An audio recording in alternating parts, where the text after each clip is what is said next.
नमस्कार। हमारा देश और पूरा विश्व आज कोविड-19 की चुनौती का सामना कर रहा है। कोविड-19 अभी खत्म नहीं हुआ है। ऐसे में हमारा फर्ज है कि हम सतर्क रहें। इसलिए जब तक दवाई नहीं तब तक कोई ढिलाई नहीं।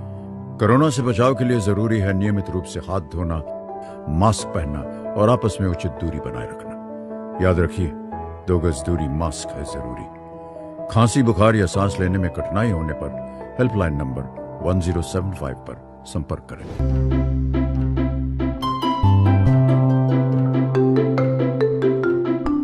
मेरे प्यारे बच्चों, आज जो हम पढ़ने जा रहे हैं वो गणित का पहला चैप्टर है जिसका नाम है रियल नंबर। रियल नंबर जिसे हम लोग वास्तविक संख्याएं के रूप में भी जानते हैं। पहला क्वेश्चन जो हमारे दिमाग में आता है कि रियल नंबर पढ़ने की ज़रूरत हमें क्यों पड़ी, हमें रियल नंबर पढ़ना क्यों चाहिए या नंबर्स ही क्यों पढ़ना चाहिए। तो एक एक करके सारे क्वेश्चंस का जवाब हम अपने क्लास में देखेंगे और आपको आसानी से समझ में आ जाएगी कि रियल नंबर हमें क्यों पढ़ने की ज़रूरत पड़ी है और रियल नंबर पढ़ने से हमारे जीवन में उसका क्या उपयोग हो सकता है। बच्चों, जैसा कि हमने देखा कि आज जो हम पढ़ने जा रहे हैं रियल नंबर्स के बारे में पढ़ने जा रहे हैं, तो पहले हम ये जानने की कोशिश करेंगे कि रियल का अर्थ क्या है, नंबर्स का अर्थ क्या है, नंबर्स आया कहाँ से, नंबर्स के बेसिक टर्म्स क्या है। उस बेसिक टर्मिनोलॉजी को जानने के लिए हम स्टार्ट करते हैं अपने क्लास। सबसे पहले हम जानने की कोशिश करेंगे रियल का अर्थ क्या है। रियल का अर्थ होता है वास्तविक। रियल का अर्थ होता है मेरे प्यारे बच्चों वास्तविक। समझ में आई बात। और नंबर्स, जैसा कि हम लोग बचपन से जानते हैं, नंबर्स का मतलब होता है संख्याएं।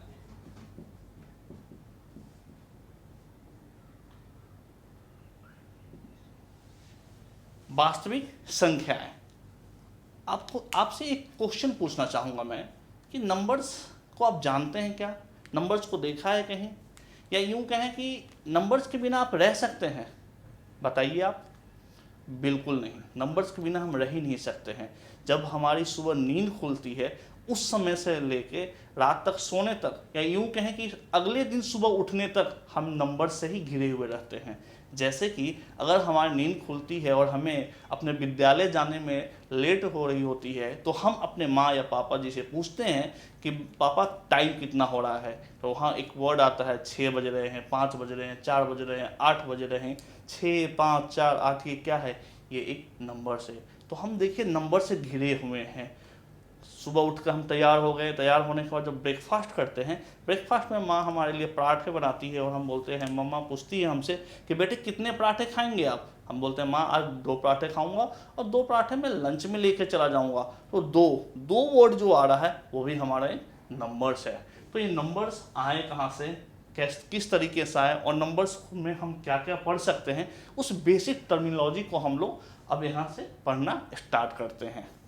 पहला जो बेसिक टर्मिनोलॉजी है वो है डिजिट्स।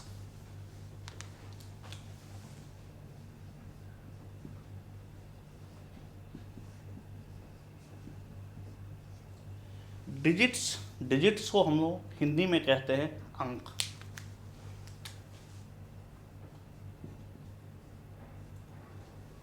बिना डिजिट्स का नंबर का फॉर्मेशन हो ही नहीं सकता। जितने भी प्रकार के हम नंबर्स देखते हैं वो डिजिट्स के मिलने से ही बनता है। तो डिजिट्स होते कितने हैं मेरे प्यारे बच्चों, क्या आप जानते हैं, बता सकते हैं कितने होते हैं?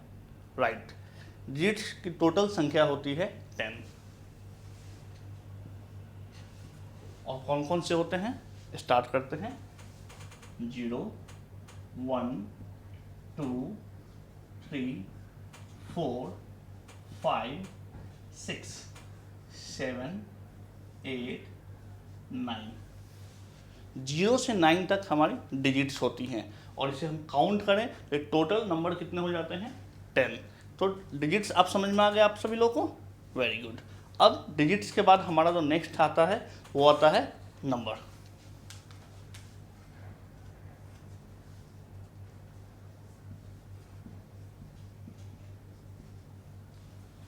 नंबर जो कि हमारा चैप्टर भी है, नंबर का अर्थ होता है संख्या।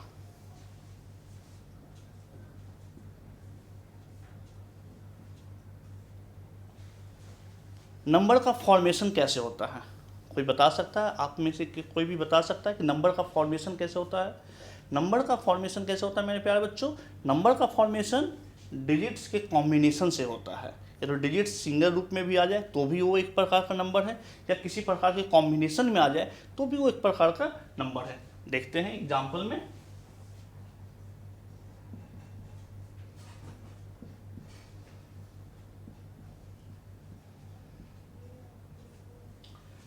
आप यहाँ देख सकते हैं कि सिंगल डिजिट है वो भी एक नंबर है जिसे हम लोग 1 कहते हैं। एक से अधिक डिजिट का जब हमने मेल किया 1 और 0 तो ये हमारा नंबर बन गया, 10 इसे बोलते हैं। और जब 2 से भी अधिक का किया हमने 1 0 0 तो ये 100 मिल गया, ये 100 नंबर मिल गया। इसका मतलब क्या हो गया कि डिजिट्स को जब हम कंबाइंड रूप में रखते हैं या सिंगल रूप में रखते हैं तो भी ये एक प्रकार का नंबर होता है। तो आप कह सकते हैं, मैं ये भी कह सकता हूँ कि ये भी एक कॉम्बिनेशन ही है। कैसे? आप 1 को 0 1 भी लिख सकते हैं। जितने भी सिंगल डिजिट यूनिट होते हैं उसमें आप 2 डिजिट मिलाकर 01 02 03 ये आप देख सकते हैं कि 2 डिजिट का कॉम्बिनेशन है और ये हमें नंबर दे रहा है। लेकिन बेसिकली हम लोग 1 2 3 ही यूज करते हैं सिंपली, बट हम इसे भी यूज कर सकते हैं और 1 2 3 भी यूज कर सकते हैं। तो बेसिकली नंबर्स को हम क्या कह सकते हैं? Combination of digit. तो बच्चों आपको समझ में आ गया डिजिट क्या होता है और नंबर्स क्या होता है, नंबर्स का फॉर्मेशन कैसे होता है। ठीक है, तो नंबर्स के बाद अब हम लोग देखते हैं नेचुरल नंबर्स।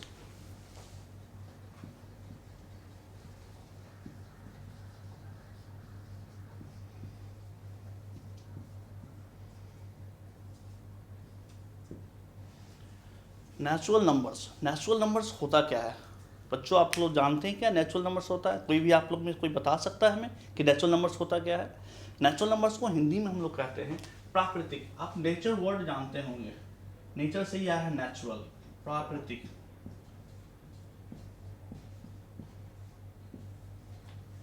संख्या। नेचुरल नंबर्स का मतलब होता है प्राकृतिक संख्या। प्राकृतिक संख्या आप लोग बचपन से पढ़ते आ रहे होंगे कि प्राकृतिक संख्या होती क्या है? जो नंबर्स 1 से स्टार्ट हो, 1 2 3 4 और इन्फिनाइट तक चला जाए उसे हम लोग कहते हैं प्राकृतिक संख्या।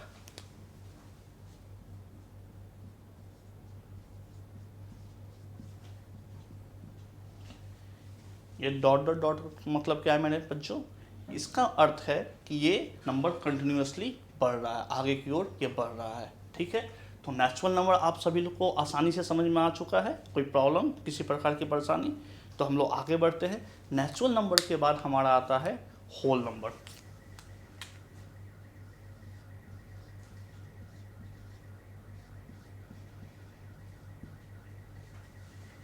होल नंबर्स, होल तो आप लोग पढ़ रहे होंगे, इंग्लिश में भी आपने पढ़ा होगा। होल का मतलब क्या होता है? एक पूर्ण होता है। तो इस होल नंबर्स का मतलब भी क्या होता है?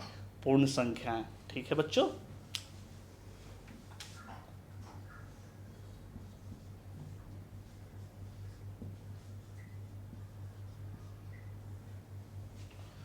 पूर्ण संख्याएं। आप लोग जानते होंगे कि जीरो का इन्वेंशन कहाँ हुआ? हमारे भारत देश में हुआ। जीरो का इन्वेंशन किन्होंने किया? महान गणितज्ञ आर्यभट्ट ने जीरो का इन्वेंशन किया था। जीरो के इन्वेंशन होने के बाद ये होल नंबर आया। क्यों? क्योंकि जो होल नंबर है वो जीरो से स्टार्ट होता है। अगर हम नेचुरल नंबर के आगे जीरो पुट कर दे, जीरो को रख दे और जीरो से हम अपने नंबर्स को स्टार्ट कर दे तो ये जो नंबर है ये हमारा होल नंबर कहलाता है। आप सभी को पता होगा। ठीक है, 0 1 2 3 4 और ये कंटिन्यूअसली चलता चला जाएगा। तो इसे हम लोग बोलते हैं पूर्ण संख्याएं। अब होल नंबर आ गया, नेचुरल नंबर आ गया। अब इसके बाद हम लोग क्या पढ़ेंगे? इसके बाद हम लोग पढ़ेंगे इंटीजर्स।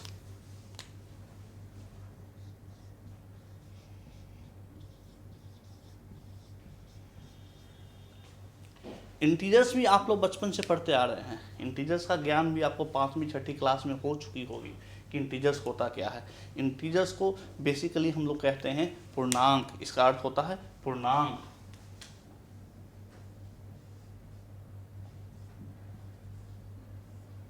पूर्णांक। इंटीजर्स होते क्या हैं?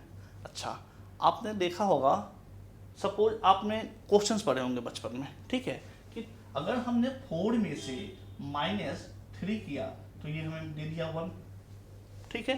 ये तो हम समझ रहे हैं कि 1 क्या है, 1 हमारा नेचुरल नंबर भी है, होल नंबर्स भी है, ठीक है। लेकिन जस्ट अपोजिट अगर कर दे, 3 में से 4 माइनस करेंगे तो हमारा आंसर क्या होगा। हम जानते हैं बेसिक सब्ट्रैक्शन का मेथड आपको पता होगा कि सब्ट्रैक्शन हम लोग करते कैसे हैं। जब भी हमें सब्ट्रैक्शन करना होता है किसी भी दो नंबर का, ठीक है, तो उनके बीच का हम डिफरेंस निकालते हैं। बेसिक क्या करते हैं, डिफरेंस निकालते हैं। तो 4 और 3 का बेसिक डिफरेंस क्या होगा, 1। हम लोग सभी जानते हैं कि 1 इसका बेसिक डिफरेंस होगा। और 4 और 3 में बड़ा कौन सा नंबर है, 4, तो इसके आगे का साइन क्या है, नेगेटिव, माइनस साइन हम यहाँ पे पुट कर देंगे तो ये -1 आ गया। ये जो नंबर है, ये जो नंबर हमारा इंटीजर्स कहलाता है। मीन्स जब हम अपने नेचुरल नंबर के आगे पॉजिटिव साइन के साथ साथ नेगेटिव साइन भी पुट कर देते हैं तो एक नए नंबर का फॉर्मेशन होता है जो कि इंटीजर्स के रूप में जाना जाता है। तो इंटीजर्स का हम लोग एग्जाम्पल देखते हैं। -1, -2, -3, 0, 1, 2, 3, 4, ठीक है, ये हमारे इंटीजर्स है, ठीक है बच्चों। अब ये देखिएगा, ये -1, -2, 3 है, ये नेगेटिव साइन के साथ है, और 0, 1, 2, 3, 4 ये कंटिन्यूसली चलता चला जाए तो इसे हम लोग होल नंबर भी कह सकते हैं, इसे हम लोग होल नंबर भी कह सकते हैं। ये हमारा होल नंबर होगा, ठीक है। तो combination of whole number and natural number with negative sign, ये हमारा इंटीजर्स कहलाता है। अब जो नया है वो पढ़ने जा रहे हैं, वो है हमारा इवन नंबर।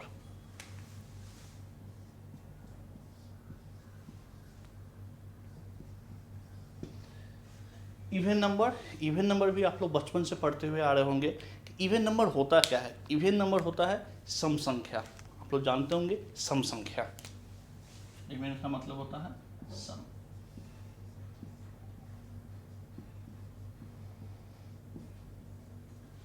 सम संख्या कहते किसे हैं, या इवन नंबर हम लोग कहते किसे हैं, आप लोग जानते हैं बच्चों कि इवन नंबर किसे कहते हैं। आप लोग जरूर जानते होंगे, बताइए। इवन नंबर जो होता है जो पूरी तरीके से 2 से डिविजिबल हो या 2 से पूरी तरीके से विभाजित हो जाए, ऐसे नंबर को हम लोग इवन नंबर कहते हैं।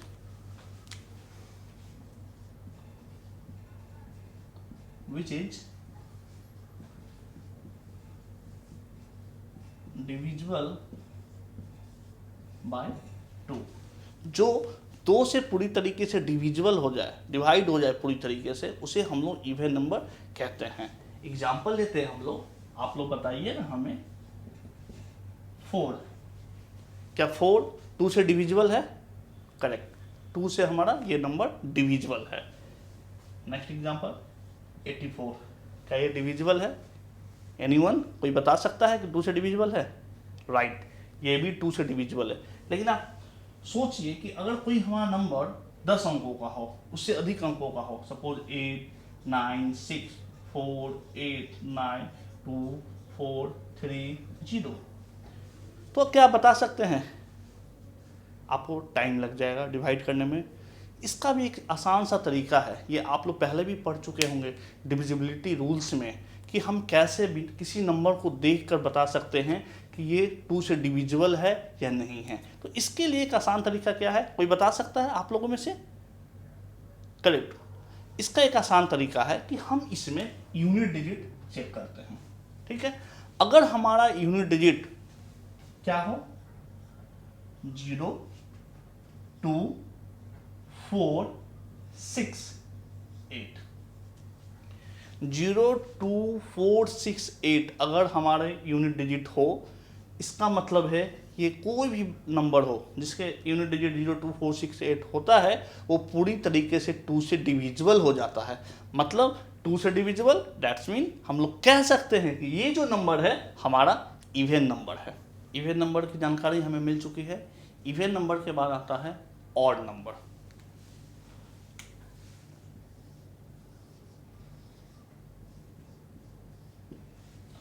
ऑड नंबर ऑड नंबर की भी जानकारी आपको बचपन से ही होती है, ऑड नंबर भी आप बचपन से ही पढ़ते होते हैं, है कि नहीं मेरे प्यारे बच्चों। ऑड नंबर को हम लोग क्या कहते हैं, बताइए, जोर से बोलिए। ऑड नंबर को विषम संख्या, वेरी गुड। ऑड नंबर को हम लोग कहते हैं विषम संख्या।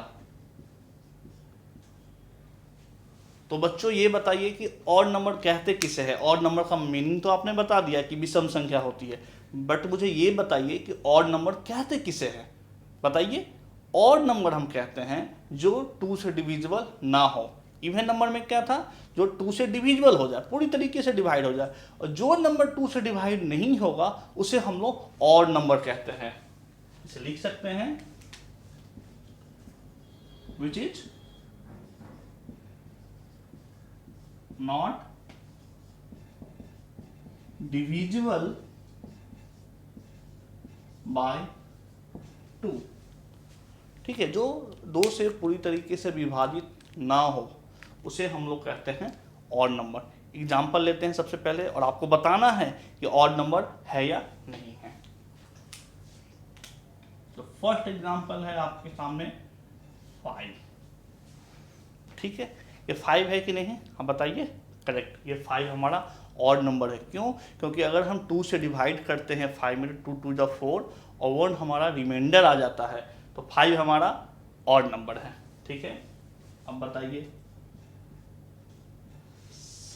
17 क्या होता है, ऑड नंबर, बताइए है कि नहीं।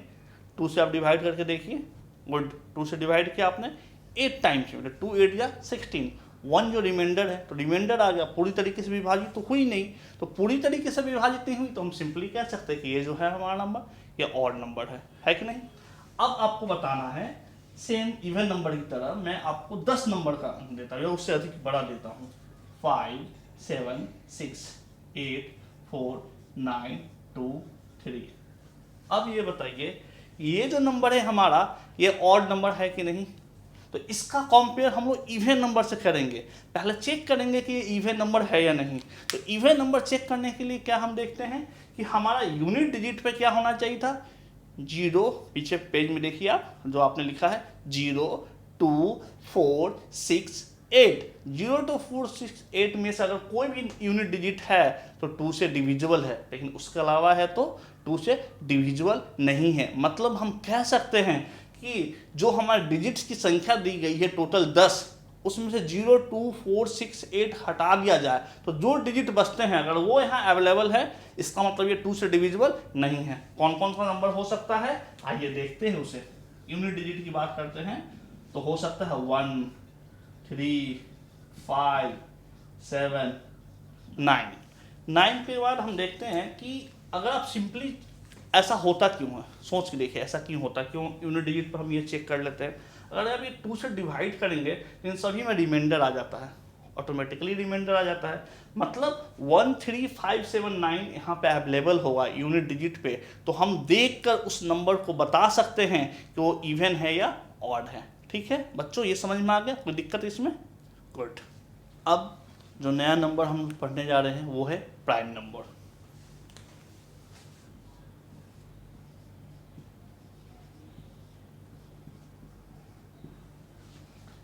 प्राइम नंबर को हम लोग बच्चों क्या कहते हैं, सभी लोग आप लोग जानते होंगे, पढ़े होंगे, पहले से ही हम लोग पढ़ते आ रहे हैं। प्राइम नंबर को क्या कहते हैं हम लोग, अभाज्य संख्या। Very good.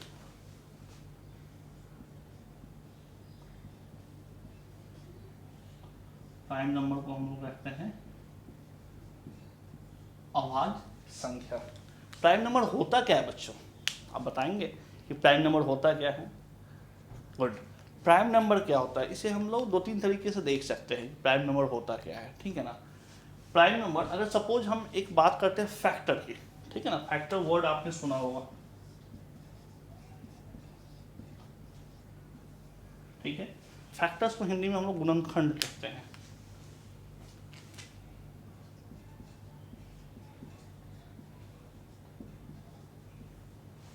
फैक्टर्स कहते हैं गुणनखंड।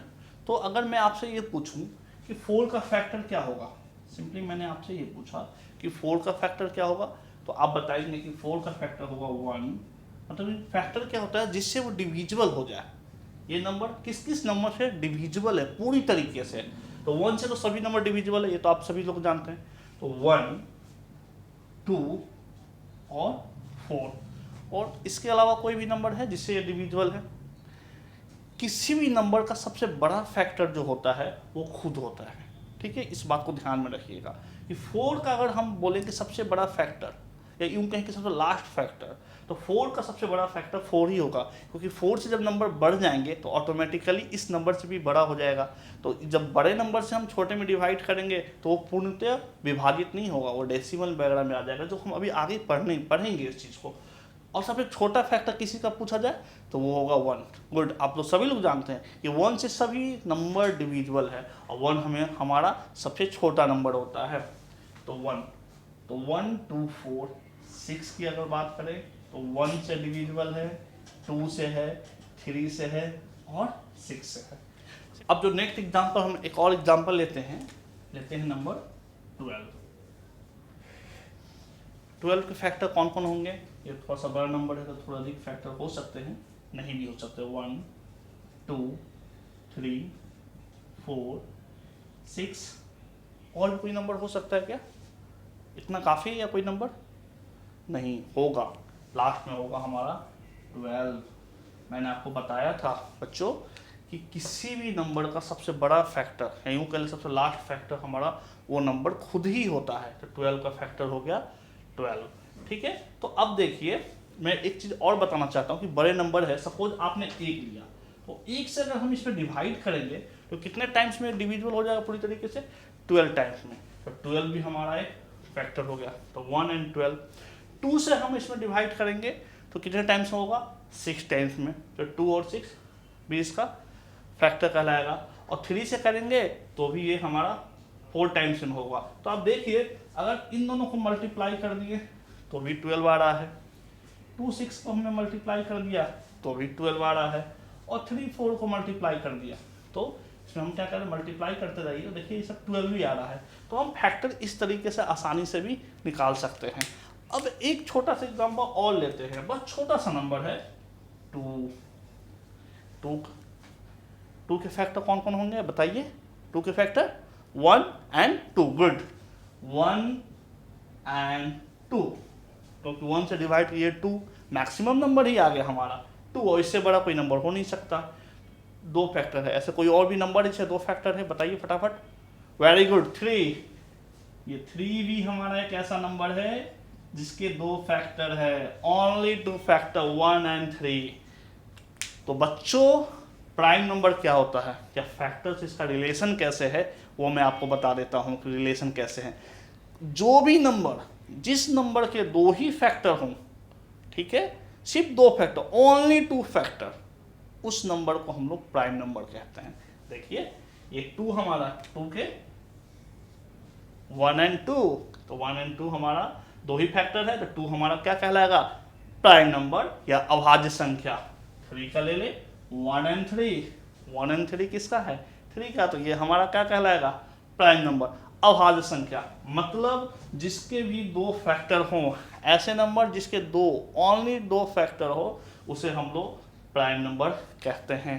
तो आपका एक क्वेश्चन आ सकता है कि सर जिसके 2 से अधिक फैक्टर हो तो उसे क्या कहेंगे? या कोई ऐसा भी नंबर है जिसके सिर्फ 1 ही फैक्टर हो? बता सकते हैं आप? Yes, correct. एक हमारा एक ऐसा नंबर है 1 जिसके सिर्फ 1 ही फैक्टर है 1, ठीक है। तो यहाँ पर 3 तरह की बातें आ गई, देख सकते हैं। एक ऐसा नंबर जिसके सिर्फ 1 फैक्टर है, एक ऐसा नंबर जिसके सिर्फ 2 फैक्टर है, और कुछ नंबर ऐसे जिसके 2 से अधिक फैक्टर है। तो इसको 3 तरह से कैटेगराइज कर सकते हैं फैक्टर्स के बिहाफ पे। एक ऐसा नंबर जिसके सिर्फ 1 फैक्टर हो, ऐसे नंबर जिसके 2 फैक्टर हो, सिर्फ 2 फैक्टर हो, और ऐसे नंबर जिसके 2 से अधिक हो। तो 2 से अधिक जिसके फैक्टर्स होंगे उसे हम लोग बोलते हैं कंपोजिट नंबर। 1 फैक्टर हो तो ना इसे प्राइम बोलेंगे ना इसे कंपोजिट बोलेंगे, और जिसके 2 फैक्टर हो उसको हम लोग प्राइम नंबर बोलेंगे। तो याद रखिएगा इस बात को अच्छे तरीके से, जिसके 2 फैक्टर हो, जिस नंबर के 2 फैक्टर प्राइम नंबर, जिसके 2 से अधिक फैक्टर कंपोजिट नंबर, और जिसके एक फैक्टर ना वो प्राइम नंबर कहलाएगा ना कंपोजिट नंबर कहलाएगा। इस बात को ध्यान से आप लोग रखिएगा, और आप लोग ये भी लिखिएगा, आज का होमवर्क तरीके से आपको समझ लीजिए कि 1 से लेके 10 के बीच में सभी नंबर्स का फैक्टर्स लिखेंगे।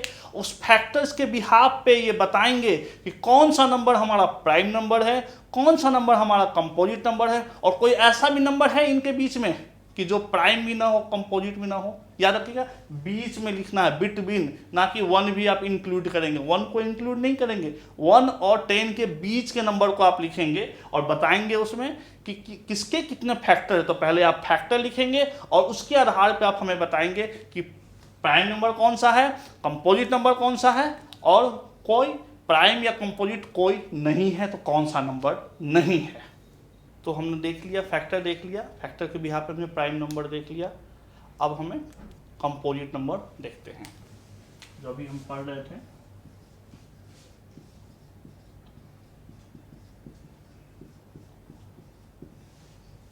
कंपोजिट नंबर बच्चों, कंपोजिट नंबर को हिंदी में हम लोग क्या कहते हैं, संयुक्त संख्या।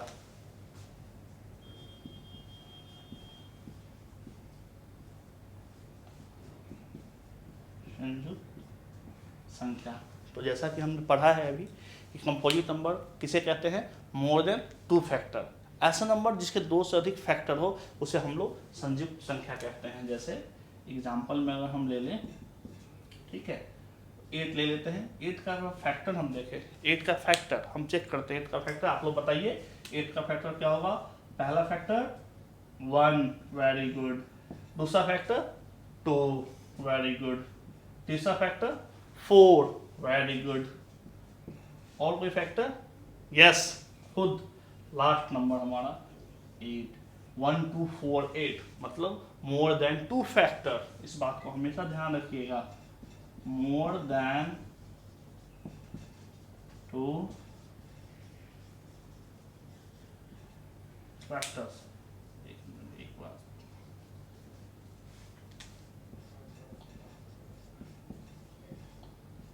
मोर देन 2 फैक्टर्स, वो हमारा क्या कहलाएगा, कंपोजिट नंबर। ठीक है, जो क्वेश्चन दिया है उसमें आप इस चीज़ का भी ध्यान देंगे। और एक छोटा सा टॉपिक जो हमारा लास्ट टॉपिक है वो हम पढ़ेंगे। फैक्टर्स देख लिया था, अब हम देखेंगे मल्टीपल।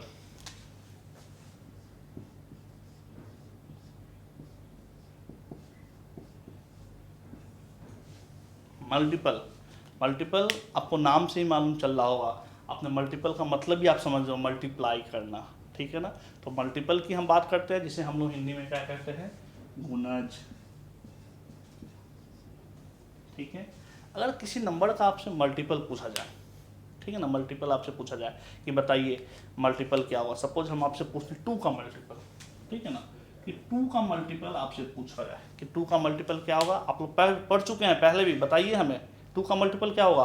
गुड, 2 का मल्टीपल पढ़ते हैं, स्टार्ट करते हैं। 2 4 6 8 10। ये कहाँ तक चला जाएगा बच्चों, क्या आप बता सकते हैं कि सबसे बड़ा मल्टीपल किसी नंबर का क्या हो सकता है। फैक्टर तो हम बता सकते थे, लेकिन आप ये बता सकते हैं कि सबसे बड़ा नंबर मल्टीपल क्या हो सकता है। बिल्कुल नहीं बता सकते हैं। क्यों, क्योंकि मल्टीप्लाई करते चले जाएंगे, हमारी पूरी ज़िंदगी ख़त्म हो जाएगी, लेकिन हम मल्टीपल सबसे बड़ा नहीं बता सकते हैं, सबसे छोटा बता सकते हैं। जिस तरीके से आपने देखा कि फैक्टर में सबसे बड़ा फैक्टर क्या कहलाता है, वो खुद सबसे बड़ा फैक्टर होता है, उसी तरीके से सबसे छोटा मल्टीपल वो खुद होता है। देखिए 2 का पहला मल्टीपल क्या है हमारा, 2। ठीक है, ये खुद मतलब स्मॉलेस्ट मल्टीपल हम लोग बता सकते हैं, सबसे छोटा।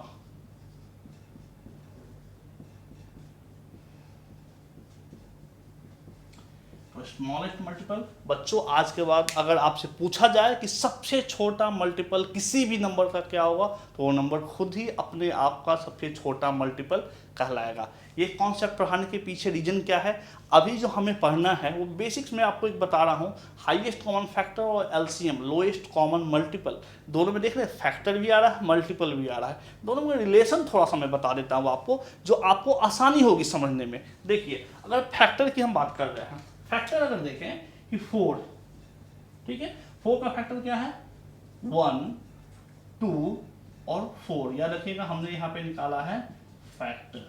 आप ये मत समझ लीजिएगा कि मल्टीपल हमने निकाल दिया, हमने निकाला है फैक्टर। तो 4 का क्या होगा 1 2 4 मीन्स ये 1 से ये डिविजिबल है, 2 से ये डिविजिबल है, 4 से ये डिविजिबल है। तो 4 का फैक्टर 1 to 4, तो हम कह सकते हैं कि 4 1 to 4 का मल्टीपल है।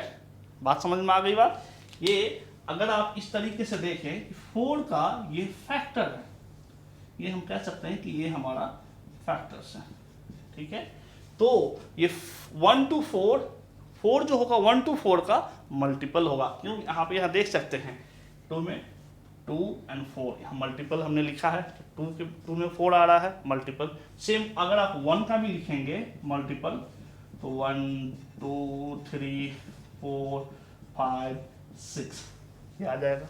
4 का भी लिखेंगे तो 4 8 12 so on। तो ये देख सकते हैं आप कि जब 1 4 इन सभी का मैंने पार्टिकुलर मल्टीपल लिखा है तो सभी में 4 पाए जा रहे हैं। इसका मतलब 4 का ये फैक्टर है और 4 इन सभी का मल्टीपल है। तो आज आपको फैक्टर्स और मल्टीपल्स में कोई परेशानी नहीं हुई होगी, आसानी से समझ में आ गया होगा कि फैक्टर्स क्या होते हैं और मल्टीपल क्या होते हैं। तो आपको जो मैंने क्वेश्चन दिया था कि 1 के 10 के बीच में आपको फैक्टर्स लिखने हैं, तो आप 1 के 10 के बीच के नंबर्स का सभी का 5-5 मल्टीपल भी लिख कर आएंगे, ताकि आप देख सकें कि सबसे छोटा मल्टीपल कौन सा है और दोनों के बीच में रिलेशन क्या है, जो हम लोग नेक्स्ट क्लास में पढ़ेंगे। और उसी क्लास में हम लोग इससे आगे हाईएस्ट कॉमन फैक्टर और एलसीएम लोएस्ट कॉमन मल्टीपल के ऊपर वर्क करेंगे और रियल नंबर को कंटिन्यू करेंगे। कोरोना वायरस का खतरा होगा कम जब हाथों को बार बार धोएंगे हम। साथियों, जब आपके हाथ गंदे हों, खांसने और छींकने के बाद, किसी भी सतह या वस्तु को छूने के बाद, शौचालय के इस्तेमाल के बाद, खाना बनाने, परोसने, खाने से पहले और खाना खाने के बाद अपने हाथों को 20 सेकंड तक साबुन और पानी से अच्छी तरह धोएं। पानी को बर्बाद ना करें। हाथों को साबुन से मलते समय पानी का नल बंद रखें। हाथ धोते समय आप हाथ धोने के चरणों का पालन करें। पहले हथेली से हथेली, फिर हथेलियों के पीछे, अंगुलियों के बीच में, अंगुलियों के पीछे, अंगूठे के तले पर और आखिर में अंगुली के नाखूनों को अच्छी तरह धोएं। यदि किसी को खांसी, बुखार या सांस लेने में तकलीफ जैसे लक्षण हैं या अधिक जानकारी चाहिए तो अपने नजदीकी सरकारी अस्पताल या सरकार के टोल फ्री नंबर 104 या 1075 पर संपर्क करें। बिहार सरकार और यूनिसेफ द्वारा जनहित में जारी। आज जब सूरज निकलता है तो देश में विकास के लिए हर दिन एक नया सवेरा लेकर आता है। दिन ब दिन भारत नई मंजिलों की तरफ अपने मजबूत कदम बढ़ा रहा है और विकास के इन बढ़ते कदमों के साथ एक चीज और है जो बहुत तेजी से आगे बढ़ रही है, और वो है विकास में देश के सभी वर्गों की भागीदारी। आजादी से पहले देश में आर्थिक आजादी की नींव तब पड़ी जब सन 1935 में आरबीआई की स्थापना हुई। तभी से लेकर आज तक देश की आर्थिक व्यवस्था को सशक्त बनाना एवं उसके लाभ जनमानस तक पहुंचाना ही आरबीआई का प्रमुख उद्देश्य रहा है। किसी भी देश की आर्थिक व्यवस्था तभी मजबूत होती है जब हर वर्ग विकास की राह पे कंधे से कंधा मिलाकर चल सके, और इसी विकास की गंगा को घर घर पहुंचाने के लिए वित्तीय समावेशन के क्षेत्र में आरबीआई ने भारत सरकार के साथ मिलकर कई क्रांतिकारी कदम उठाए ताकि बैंकिंग से वंचित रह गए जनमानस को मुख्य धारा से जोड़ा जा सके, और इनसे बहुत हद तक फायदा हुआ। लेकिन इन प्रयासों को वास्तव में गति तब मिली जब बैंकिंग के क्षेत्र में टेक्नोलॉजी का उदय हुआ।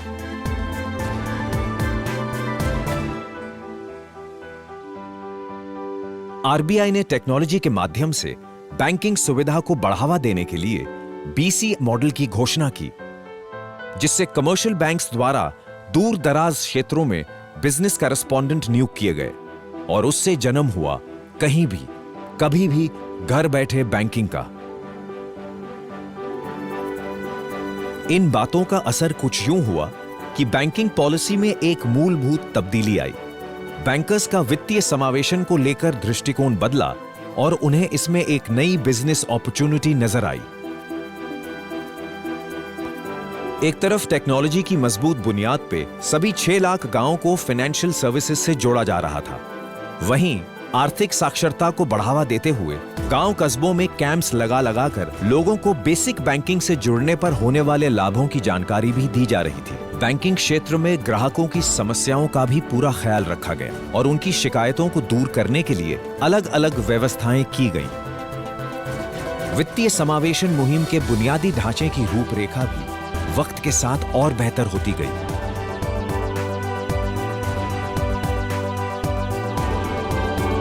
दशकों की मेहनत के चलते देश में फाइनेंशियल इंक्लूजन का ढांचा अब एक विकसित रूप ले चुका था।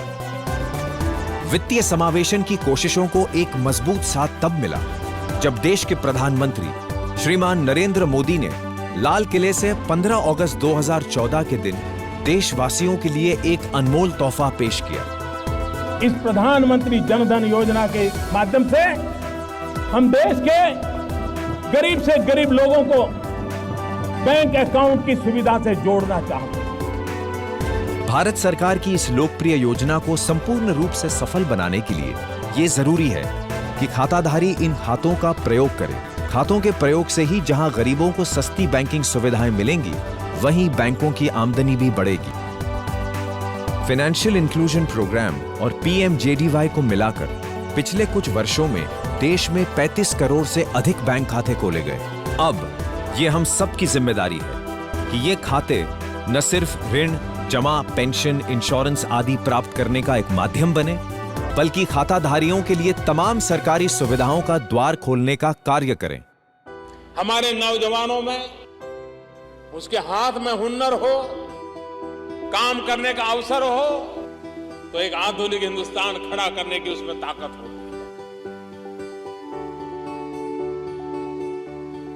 सर, मैन्युफैक्चरिंग यूनिट के लिए लोन ले रहा हूँ, इस उम्मीद से कि मेरी स्किल मुझे कामयाबी दिलाएगी। क्यों नहीं, तुम्हारा खाता और तुम्हारा हुनर दोनों की कद्र होगी।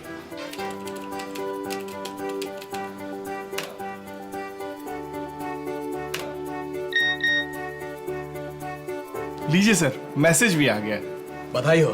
Thank you sir. हमारी कल और आज की कोशिशें रंग लाईं तो वाकई भारत का आने वाला कल बहुत सुनहरा होगा।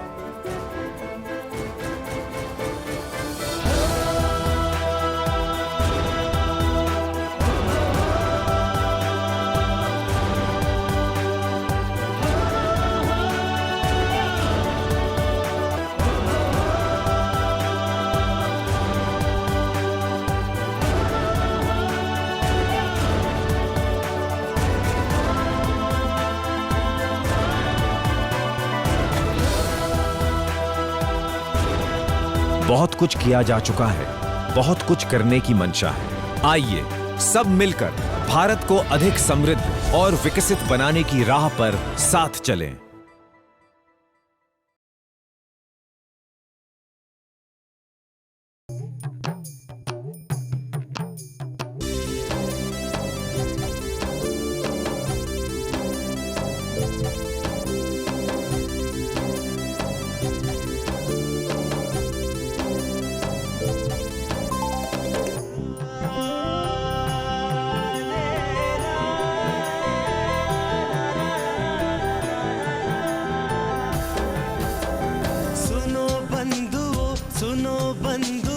करेंसी नोटों की ये कहानी। हाँ सुनो बंधुओं करेंसी नोटों की ये कहानी। हो कहाँ से आया, किसने बनाया, किसने सजाया, किसने छपाया, तुम्हारे कैसे आया, कैसे आया। जो है सरकार का बैंक, जो है बैंकों का बैंक, जो है सरकार का बैंक, जो है बैंकों का बैंक, भारतीय रिजर्व बैंक कहलाया, भारतीय रिजर्व बैंक कहलाया।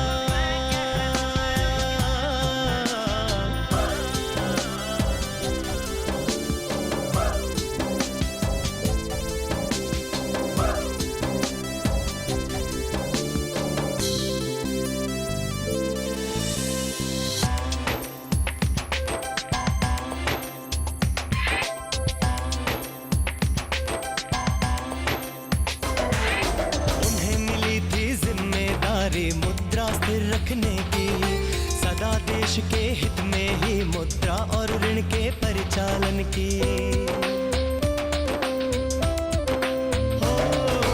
उन्हें मिली थी जिम्मेदारी मुद्रा स्थिर रखने की, सदा देश के हित में ही मुद्रा और ऋण के परिचालन की। प्रयत्न उनका रहता है विकास में सबको शामिल करना, उत्पादन गतिविधियों के लिए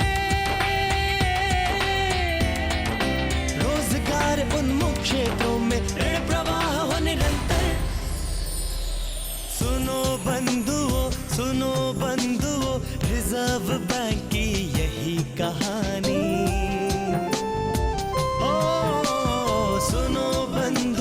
सुनो बंधुओं, रिजर्व बैंक की यही कहानी।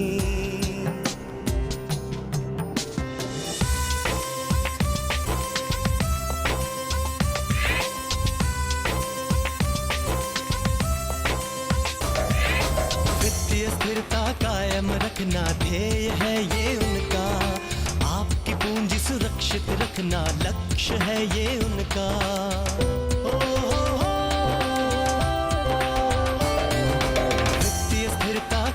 रखना ध्येय है ये उनका, आपकी पूंजी सुरक्षित रखना लक्ष्य है ये उनका। कीमतों को स्थिर रखने की हर कोशिश करते हैं वो, परिवार के भविष्य की खातिर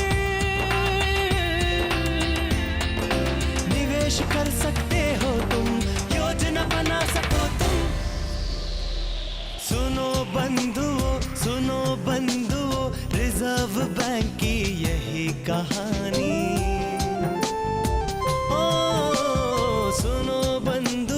सुनो बंधुओं, रिजर्व बैंक की यही कहानी।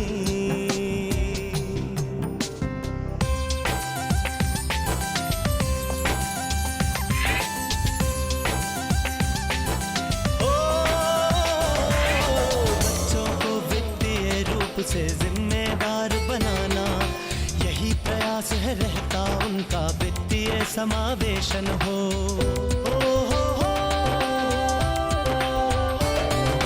बच्चों को वित्तीय रूप से जिम्मेदार बनाना, यही प्रयास है रहता उनका वित्तीय समावेशन हो।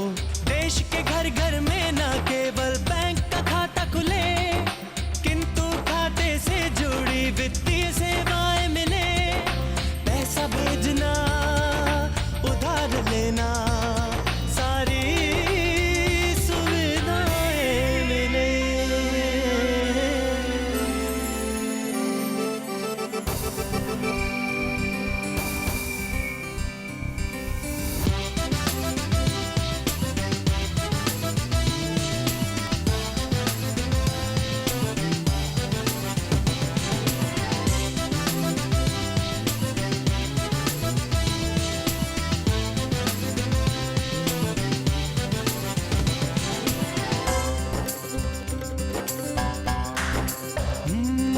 विदेशी मुद्रा की जरूरतें पूरी कर सकते हैं, देश में बढ़े व्यापार और निवेश।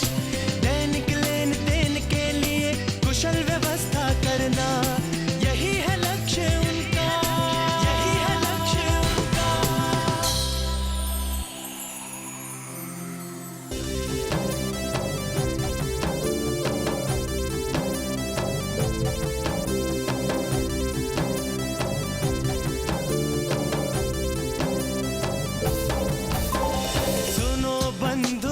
सुनो बंधुओं, रिजर्व बैंक की यही कहानी।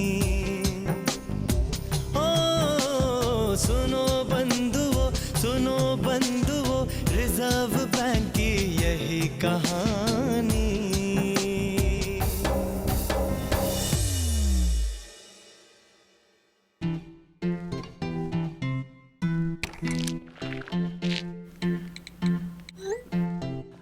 देखो, हाथ बेचारा अपना काम करते करते खुद ही कोरोना वायरस बन रहा है।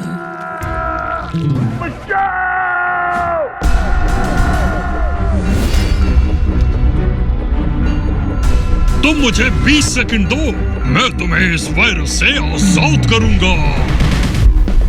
ये ले, ये भी ले।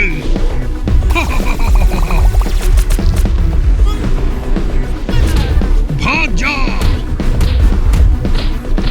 ये कोने कोने में ले, दफा हो जा यहाँ से।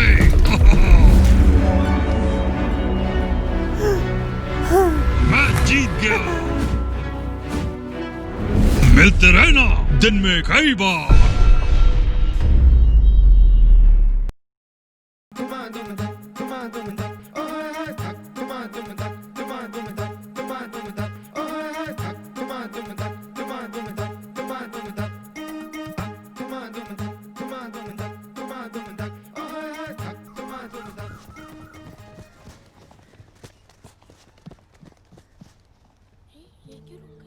रीटा, ठीक है? रीटा, क्या हुआ? मेरी डॉट तो 1 महीने बाद है ना? मगर भाभी ने बोला कि महीना तो हर महीने आता है, तो? अच्छा, तो तुझे इस बात की चिंता है? इतनी चिंता मत कर, महीना आने पे भी तू भाग सकती है।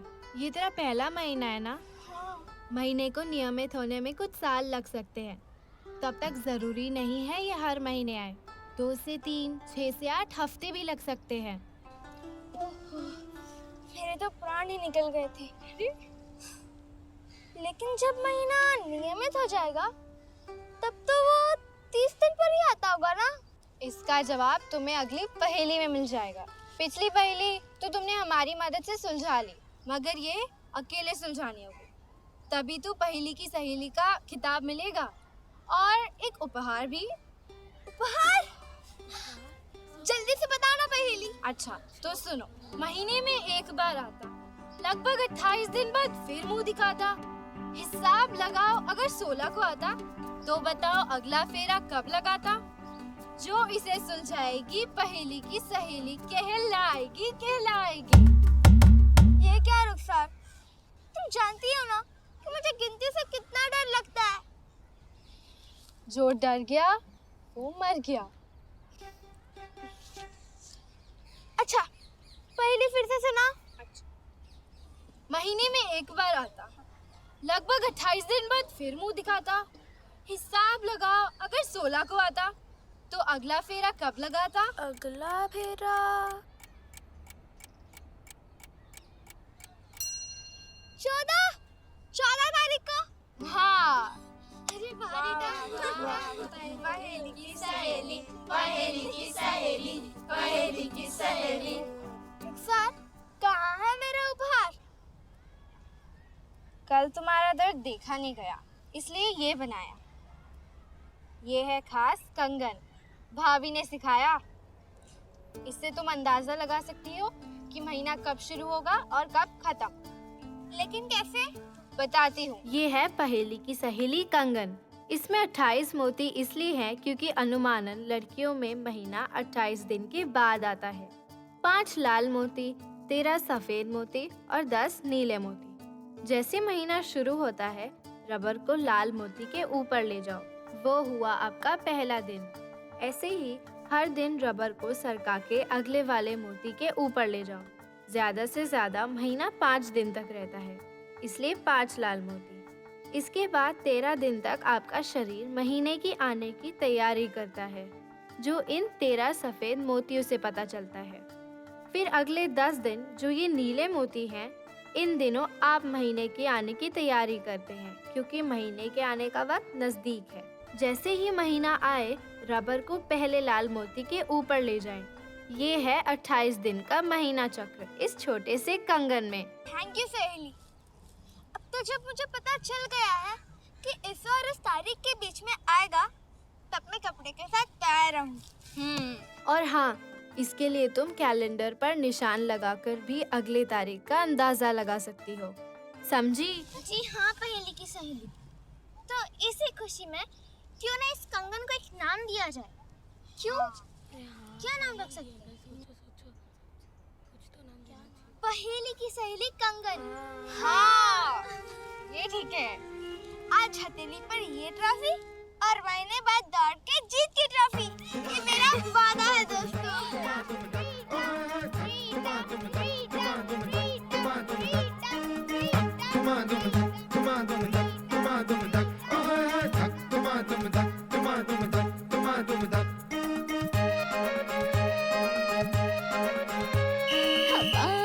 शोर है ये चर्चा, रोर है तेरे पंख है तैयार, ना रुकते तेरी अब रफ्तार, हौसलों में आ गई जान, तेरी ही जीत का है ये फरमान। ऐसी उड़ान लगा, पंछियों से आँख मिला, पहेली की सहेली है तू, पहेली की सहेली, अरे पहेली की सहेली है तू। ये एक और पहेली, मैं सुलझाऊंगी, नहीं मैं सुलझाऊंगी, मैं नहीं सुलझाऊंगी। अरे अरे क्या गोरी, अरे खींचो मत।